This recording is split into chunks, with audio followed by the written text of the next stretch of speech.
నేను నా date of birth 16 తారీఖు మార్చ్ 16 నా బర్త్డే. రాముడు గుడికి పోదామని పోయినాం. రాముని గుడికి పోతే అయోధ్య పోతే బీజేపీ చేరినట్ల. యాదాద్రి కేసీఆర్ గారు కట్టిండ్రు. యాదాద్రికి వచ్చిన వాళ్ళందరూ బీఆర్ఎస్లో చేరినట్లనా? అర్థం కనీసము ఉండాలి కదా. గుడికి పోయడానికి రాజకీయం చేస్తే దానికి ఏం చెప్పలేము. మా కాన్స్టిట్యూన్సీలో మా జిల్లాలో కొందరు డబ్బులకు కొనుక్కుంటున్నారు, కొందరు భయపెట్టి లొంగ తీసుకుంటున్నారు.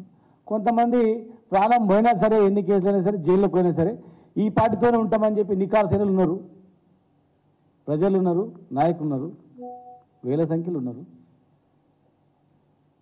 మా నాయకులకు తెలుసు, మా కార్యకర్తలకు తెలుసు మేమేంది, మా క్యారెక్టర్ ఏంది, మేమేం చేస్తామనేది.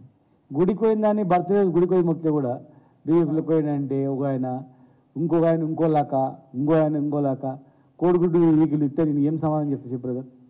ఏమైనా అర్థం పడతా ఉందా? ఇంకో న్యూస్లో అయితేనే అసలు సంబంధం లేని విషయాలు పెడుతున్నారు. అంటే ఏమైనా అర్థం ఉండదా? వాళ్ళ మీద లీగల్గా యాక్షన్ కూడా మీరు అడ్వకేట్స్తో మాట్లాడినాం.